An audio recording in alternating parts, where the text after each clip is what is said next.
I definitely see that in the organizations I work with, but I also see it showing up in a really strong way, the need for unlearning in the people I work with, just the individuals I work with who are trying to make career changes, because all of us, like literally every single person listening to this podcast, has conditioning that Yeah. they grew up with.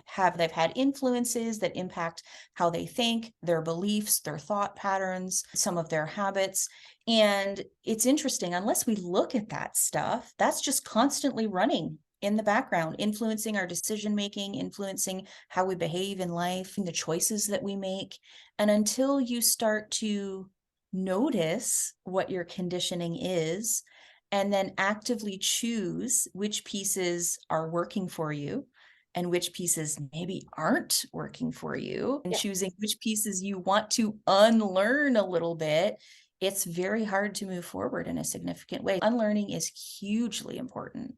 Yeah. And it's the stories that you tell yourself too. Like, how do you let those go during the pandemic? Like my neighbor, they have a cottage up north, they have the condo down in Florida, and they couldn't go. And she was very upset because the story in her head that she told herself was, I'm this person who flits around and you're interfering in my life. But it's funny because that's essentially happening in many different ways because people aren't necessarily going to be able to, like, if they're living longer, because generally a lot of people are going to be living until age 100. Have you done a financial plan that's going to allow you to retire at 65 and allow you to retire or live until 100 and be able to afford that without working more? What story do you have to amend?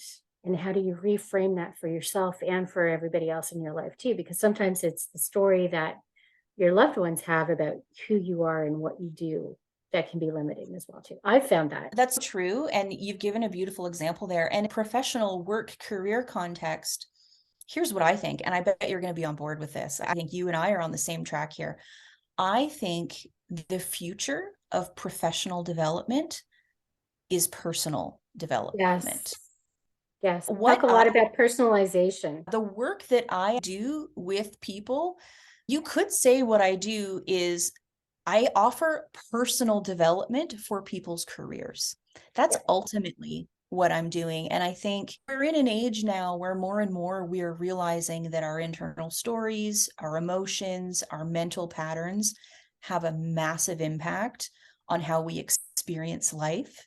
And if we can be more aware of and more intentional about how we can direct that for a real impact, I think a lot of people are going to be happier at work.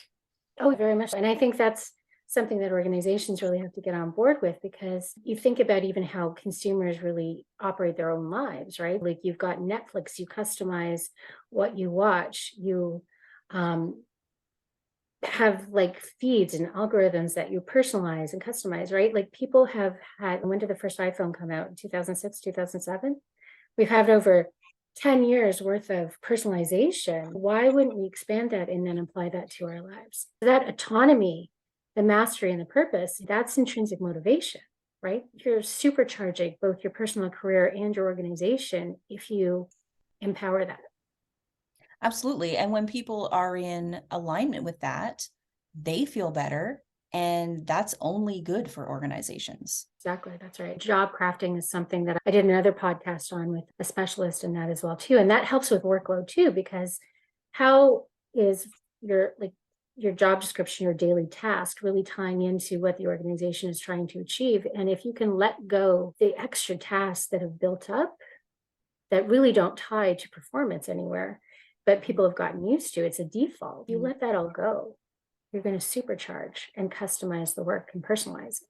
And that's I going think to I think that's too true. And I think job crafting is going to be a really interesting thing to keep an eye on in the future. Something else I think is going to be interesting to keep an eye on in terms of the future of work is how organizations measure output and productivity in a way that isn't just bums in seats and time on computer. It's incredible with the kind of advances we've made in the world, like in terms of like literally on every level. It is wild to me that organizations still rely, not all organizations, some places really have it together and are doing interesting things. But most, I would say, organizations to some degree are still reliant on like the time punch model of butts in seats, or the new version of that is computer, software that monitors how often you're typing or whatever. Well, it's a really huge jump to assume that equals productivity equals output. There's a huge jump in logic there.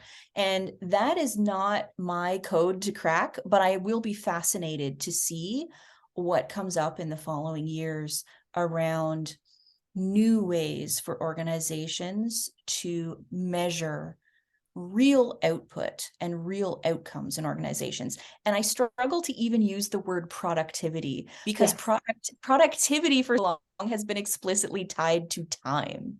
And one of the things that I drew in that chart when we worked together back in 2016 was about surveillance. I was always in customer service and my calls were always recorded, but they could also monitor, like I had to log into phones and log out.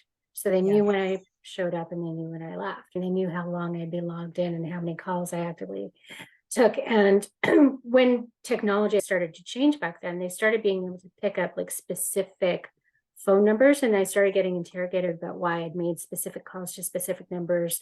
They could tell like which calls were internal and whatnot. And it became onerous because at that point I was what, 48? And it's when are you going to trust? It's more about trust. For me, it's a personal thing because it's like I escaped that and I won't work with an organization that monitors their employees like that because it fundamentally means that you do not trust. Now, there may be regulatory reasons, like my work was recorded for regulatory reasons, and that's Sure. fine. I understand that because certain things can end up in court. There needs to be a track record of that. But it's like, what else are you using that technology to do? And how are you guarding privacy, especially when you've got employees working at home too, right? Surveillance is a big thing that I think is going to become problematic. And we're going to see legislation in place worldwide start to implement something, but they didn't build in an opt out.